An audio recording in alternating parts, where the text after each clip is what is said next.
Приветствую вас, дорогие зрители! Сегодня у нас вторая часть из цикла «Оружие войны», и у нас на обзоре АВТ – автоматическая винтовка Токарева.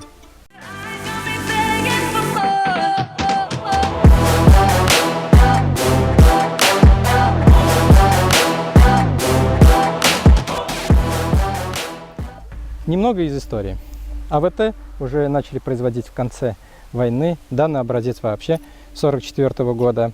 Мне кажется, незаслуженно славится своей сложностью, ненадежностью, но не поддержать, не опровергнуть данную версию не могу. Солдатам на фронте им виднее, нам, диванным героям, точно в этом вопросе не нужно высказывать свое мнение. Но субъективно скажу, что мне кажется, ведь все же познается в сравнении, как говорят философы. По сравнению с ППШ, да, он, скорее всего, сложнее в конструктивной части. По сравнению с винтовкой Мосина, к ней просто наверняка почти за 100 лет привыкли к механизму. А учитывая, что она отличается, сразу же вызвал такую позицию, что оно сложнее. Но из исторической хроники я смотрел передачу. Части, вооруженные именно подобными единицами оружия, у немцев вызывали даже ощущение, что там пулеметный расчет какой-то, насколько оружие скорострельно, и если производить выстрел не одному, а, например, отделением, то плотность огня очень-очень значительна. Калибр у оружия такой же, как у Мосинки, это старый-старый, добрый православный калибр 7,62 на 54 R. R – это то, что патрон ранцевый. Потом я вам сейчас на патроне покажу, что донце похоже как на шляпку от гвоздя, да, то есть гильза неровная, а в конце она расширяется. Но это не суть, это конструктивная особенность. Оружие мощное в связи с калибром, и учитывая, что именно вот наш гражданский вариант – это полуавтомат, то это самый, что он есть, хороший вариант для начинающего охотника, либо охотника, кому нужен мощный калибр. Почему не болтовик, а полуавтомат? Потому что всегда есть возможность вторым выстрелом компенсировать неудачный выстрел первый в плане экономии времени. Длина ствола ДТК, калибр, он позволит максимально высоко применять его возможности в охоте в том числе. Но мы говорим о его военном прошлом.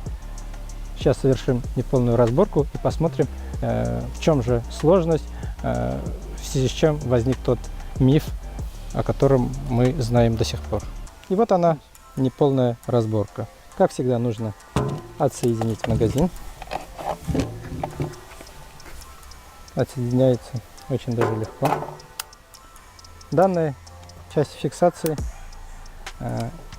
позволяет нам не терять магазин. На фронте бытовало мнение, что очень легко можно потерять магазин, и это относилось к одним из минусов данного оружия. Но если фиксировать вот этим рычагом, этот миф развеивается.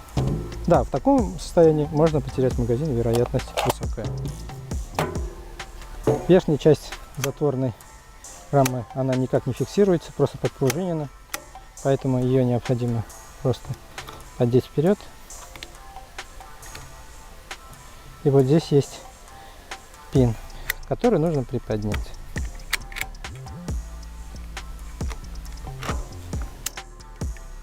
Вот так.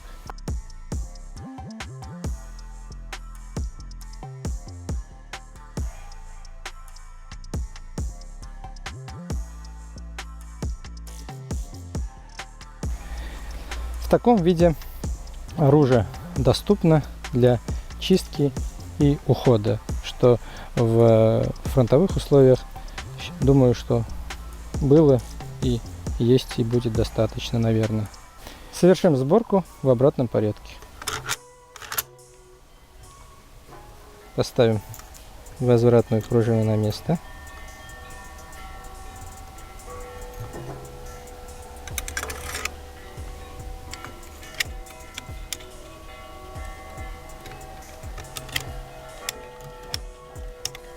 Секрет пружины в том, что их нужно совместить вот так вместе. То есть на первый взгляд, если не получается, это не нужно паниковать или грешить на оружие. Тут диаметр одной трубки больше, другой меньше. Просто при внедрении туда нужно умудриться их вот так засунуть вместе. И тогда они очень легко манипулируемы и управляемы. Пробуем еще раз.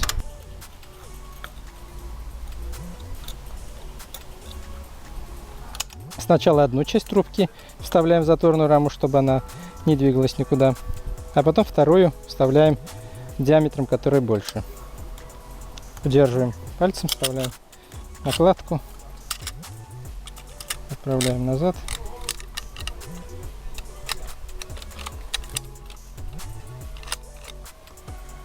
Тут есть специальные пазы. И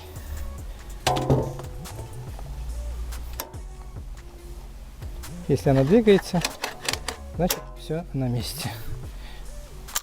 Произведем контрольный спуск. Собрано верно, оружие работает. Пристегиваем магазин.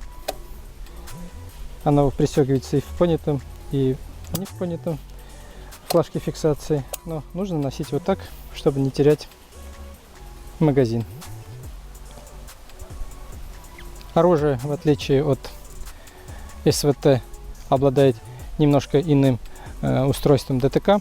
ДТК несъемная, но хорошо справляется с отдачей и кучностью, потому что оружие изначально было автоматическим. В нашем случае оно может только в таком положении оно на предохранителе, в таком на огонь. Система предохранения немножко схожа с СКС-овской. То есть вот так.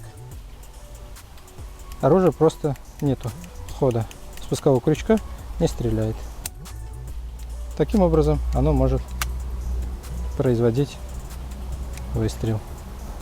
Несмотря на габариты, оружие очень легкое, особенно после ППШ. Его вес 3,9 с магазином. Техническое отверстие, многие утверждают, что для снижения веса. Но смешно, когда оружие весит 3900 и тут небольшое отверстие. Берем обычный патрон либо гильзу, вставляем сюда и объясню, как можно было использовать данный факт.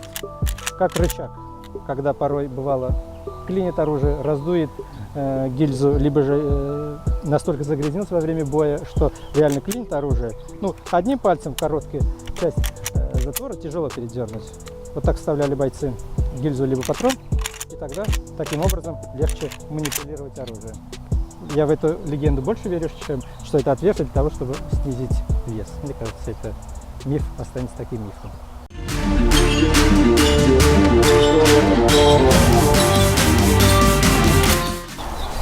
Готовимся к серьезной отдаче, но не боимся.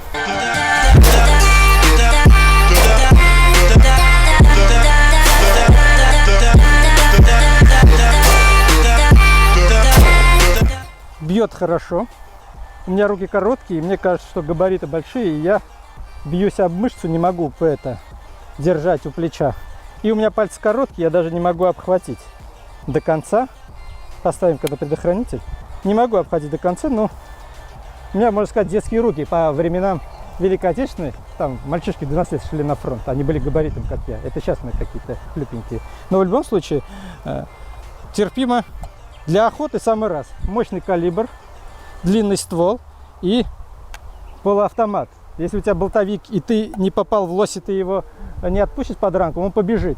Вторым разом всегда можно компенсировать первый неудачный выстрел, если ты не совсем уж опытный охотник. Поэтому, мне кажется, это оружие имеет право на жизнь, потому что оно еще актуально и в наше время, и в гражданских целях в том числе. Продолжаем.